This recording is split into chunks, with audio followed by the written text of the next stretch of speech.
केंद्रीय वित्त मंत्री निर्मला सीतारमण एनडीए सरकार के तीसरे कार्यकाल का तीसरा बजट कल संसद के पटल पर रखेंगे। आपको बता दें कि इस समय पूरे देश की निगाहें 23 जुलाई को वित्त मंत्री निर्मला सीतारमण के द्वारा पेश किए जाने वाले केंद्रीय बजट 2024-25 की ओर लगी हुई है। ये उम्मीद की जा रही है कि वर्ष 2012-13 के बाद महंगाई के हिसाब से जिस आयकर दाता और मध्यम वर्ग को राहत नहीं मिली है, अब वित्त मंत्री नए बजट के माध्यम से आयकर दाता और मध्यम वर्ग की क्रय शक्ति बढ़ा मांग की वृद्धि करके अर्थव्यवस्था को गतिशील करने की रणनीति पर आगे बढ़ते हुए दिखाई दे सकती हैं। आज की रिपोर्ट में हम बात करेंगे कि क्या जिस राहत की उम्मीद मध्यम वर्ग और व्यापार जगत लगा के बैठे हैं वह उसे मिलेगा या नहीं। नमस्कार, मैं सिमरन शर्मा स्वागत करती हूं आपका यूबी न्यूज में, जहां हम न सिर्फ खबरें लाते हैं बल्कि उसका बारीक और सटीक विश्लेषण भी करते हैं। संसद का मानसून सत्र आज यानी कि सोमवार से शुरू हो रहा है। इसी क्रम में वित्त मंत्री निर्मला सीतारमण मंगलवार को केंद्रीय बजट पेश करेंगी। इस सत्र के दौरान विपक्ष भी नीट, पेपर लीक और रेल सुरक्षा जैसे मुद्दों को लेकर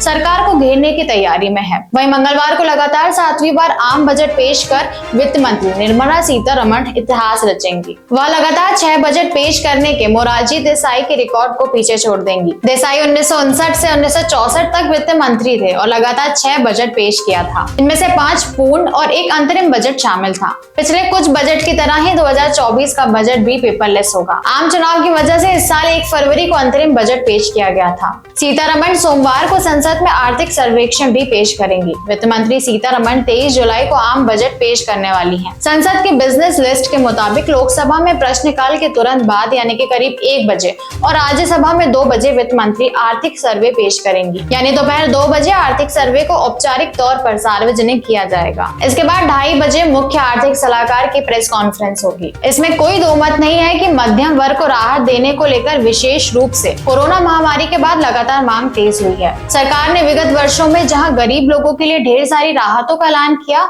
वहीं कॉर्पोरेट जगत पर भी सरकार ने ध्यान दिया। लेकिन राहत पाने के मद्देनजर सबसे अधिक टैक्स देने वाला मध्यम वर्ग पीछे छूट गया। 18वीं लोकसभा चुनाव के मतदान में मध्यम वर्ग की नाराजगी भी दिखाई दी है। पिछले दिनों प्रधानमंत्री नरेंद्र मोदी ने अपने एक संबोधन में कहा कि मध्यम वर्ग देश के विकास का चालक है और मध्यम वर्ग कैसे कुछ बचत बढ़ा सकता है तथा मध्यम वर्ग के लोगों की जिंदगी को कैसे आसान बनाया जा सके, इस परिप्रेक्ष्य में रणनीति पूर्वक आगे बढ़ा जाएगा। गौरतलब है कि इस पूरी बजट में 2024-25 के समय वित्त मंत्री सीतारमण के पास आयकर संबंधित मजबूत परिदृश्य मौजूद हैं। पिछले 10 वर्षों में आयकर रिटर्न भरने वाले आयकर दाताओं की संख्या और आयकर की प्राप्ति में छलांगे लगाकर वृद्धि हुई है। 2023-24 में आयकर रिटर्न रिकॉर्ड 8 करोड़ के स्तर को पार कर चुका है और पिछले 10 वर्षों में आयकर रिटर्न भरने वाले 2 गुना से अधिक हो गए हैं। आयकर विभाग के द्वारा जारी आंकड़ों के मुताबिक वर्ष 2013-14 में आयकर संग्रह करीब 2.38 लाख करोड़ रुपए था।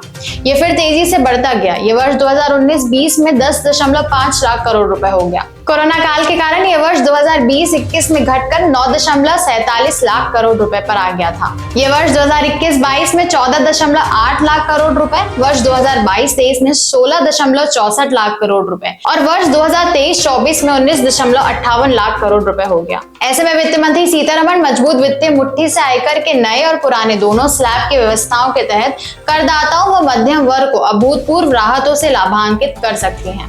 मकानों की बढ़ती हुई कीमत को देखते हुए धारा 80C के तहत 2.5 लाख से 3 लाख की छूट दी जा सकती है। इसी तरह सरकार के द्वारा इनकम टैक्स एक्ट की धारा 80D के तहत कर कटौती की सीमा को बढ़ा सकती है। ऐसे में सरकार के द्वारा 80D के तहत हेल्थ इंश्योरेंस प्रीमियम पर टैक्स छूट को बढ़ा सकती है ताकि टैक्स पेयर्स हेल्थ इंश्योरेंस को लेकर प्रेरित हों। भिन्न रिपोर्टों के मुताबिक पिछले 1 वर्ष में करीब 24 लाख लोगों ने 10 लाख रुपए से महंगी कारें खरीदी। पिछले 1 वर्ष में करीब 25 लाख लोगों ने 50 लाख रुपए से अधिक कीमत के महंगे घर खरीदे। वर्ष 2022 में देश के करीब 2.16 करोड़ लोगों ने पर्यटन के मद्देनजर विदेश यात्राएं की। इस तरह लोगों के पास पर्याप्त कमाई के कारण ये खरीदियां और विदेश यात्राएं संभव है। तो ये थी हमारी आज की एक खास रिपोर्ट। आपको यह कैसी लगी, हमसे अपने विचार जरूर साझा करें। वीडियो पसंद आए तो इसे लाइक, शेयर और चैनल को सब्सक्राइब जरूर करें। यूबी न्यूज आपके लिए लाता रहेगा देश विदेश से जुड़ी ऐसी और खबरें। तब तक के लिए धन्यवाद।